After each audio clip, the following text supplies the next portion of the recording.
बंगाल में वोटिंग से पहले ही ममता को बड़ा झटका। जहांगीर खान का चुनाव लड़ने से इनकार।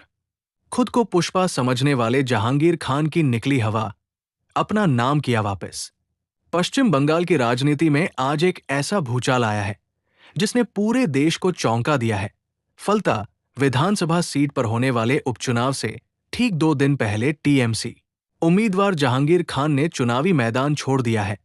ये वही जहांगीर खान है जो कुछ दिन पहले खुद को पुष्पा राज बता रहे थे, खुद को अजय समझ रहे थे, और आज उनकी वही हेकड़ी धूल में मिल गई है।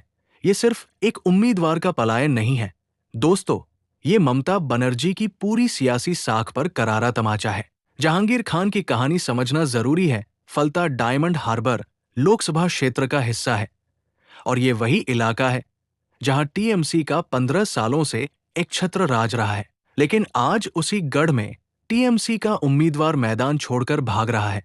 ये बताता है कि बंगाल की जमीन पर कितनी तेजी से तस्वीर बदल रही है और ममता की पार्टी के भीतर कितना बड़ा डर घर कर चुका है। दोस्तों, याद करिए वो दिन जब जहांगीर खान ने एक चुनावी जनसभा में सीना ठोक कर कहा था, अगर तुम सिंघम हो तो मैं पुष्पा हूं, पुष्पा राज झुकेगा नहीं। ये बयान उन्होंने चुनाव आयोग द्वारा भेजे गए आईपीएस अधिकारी अजय पाल शर्मा के जवाब में दिया था, जिन्हें यूपी की सियासत में सिंघम के नाम से जाना जाता है। तो जहांगीर खान ने खुद को पुष्पा राज घोषित कर दिया था और आज वही पुष्पा राज मैदान से भाग खड़े हुए हैं। दोस्तों, इसीलिए कहते हैं असली इम्तिहान मुश्किल वक्त में होता है। जहांगीर खान ने खुद प्रेस कॉन्फ्रेंस करके ऐलान किया कि वो अब ये चुनाव नहीं लड़ेंगे। उन्होंने कहा कि मुख्यमंत्री शुभेंदु अधिकारी ने फलता के विकास के लिए स्पेशल पैकेज की घोषणा की है, इसलिए वो पीछे हट रहे हैं। लेकिन दोस्तों, क्या ये असली वजह है? बिल्कुल नहीं, ये तो सिर्फ एक बहाना है।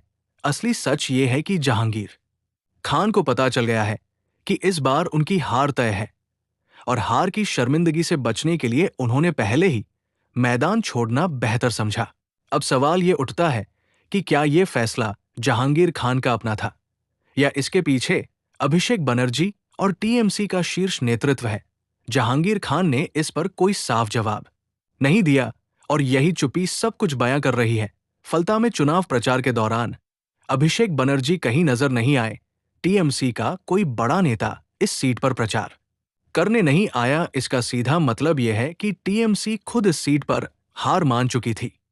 दोस्तों, एक और अहम बात आपको बता दें, नामांकन वापस लेने की तारीख पहले ही बीत चुकी है, इसलिए ईवीएम पर जहांगीर खान का नाम और चुनाव चिन्ह बरकरार रहेगा। लेकिन वो खुद इस लड़ाई से बाहर हो चुके हैं, यानी टीएमसी के वोटर उस बटन को दबाएंगे जिसके पीछे कोई लड़ाई लड़ने वाला नहीं है। ये टीएमसी की सियासी दिवालियेपन की सबसे बड़ी मिसाल है। बंगाल के मंत्री दिलीप घोष ने इस पूरे घटनाक्रम पर बेहद तीखी प्रतिक्रिया दी है। उन्होंने कहा कि नतीजा सबको मालूम है, इसलिए कोई कैंपेन नहीं चल रहा है। सारी गुंडागर्दी खत्म हो गई है और इन्हें पता है कि बुरी तरह टीएमसी की हार होगी। दोस्तों, दिलीप घोष ने जो कहा वो सच है और ये सच ममता बनर्जी को बहुत तकलीफ दे रहा है। वहीं बीजेपी बंगाल चीफ संभव भट्टाचार्य ने भी तंज कसते हुए सवाल उठाया। फलता में चुनाव प्रचार के दौरान अभिषेक कहाँ है और सीएम शुभेंदु अधिकारी ने भी पुष्पा वाला तंज याद दिलाते हुए पूछा, पुष्पा कहाँ है? दोस्तों, आज इन दोनों सवालों का जवाब मिल गया है। पुष्पा मैदान छोड़कर जा चुके हैं और अभिषेक बनर्जी शायद इस हार की जिम्मेदारी से बचने के लिए पहले से ही गायब हो गए थे। दोस्तों, फलता विधानसभा सीट 15 सालों से टीएमसी का मजबूत गढ़ रही है, लेकिन आज इस गढ़ की दीवारें हिल रही है। बंगाल में सत्ता बदल चुकी है और इस सत्ता परिवर्तन के साथ ही उन नेताओं की हेकड़ी भी खत्म होती जा रही है जो कभी गुंडागर्दी के दम पर राज करते थे। जहांगीर खान का ये यूटर्न ये साबित करता है कि जब जनता जागती है तो बड़े से बड़ा पुष्पा राज भी झुक जाता है, भागना पड़ता है। फलता में अब मतदान होने वाला है और इस चुनाव का नतीजा बंगाल की राजनीति की नई दिशा तय करेगा। टीएमसी का उम्मीदवार मैदान छोड़ चुका है, पार्टी के बड़े नेता गायब हैं और भाजपा कार्यकर्ता भगवा गुलाल उड़ाकर जश्न मना रहे हैं। ये तस्वीर बहुत कुछ कह रही है। बाकी दोस्तों, आपके हिसाब से जहांगीर खान को किसका डर होगा? आईपीएस अजय पाल शर्मा का या फिर सीएम शुभेंदु अधिकारी का? कमेंट्स में जरूर बताइएगा और इस चैनल को अभी सब्सक्राइब करें और घंटी का बटन जरूर दबाएं ताकि हर बड़ी खबर सबसे पहले आप तक पहुंच सके। जय हिंद।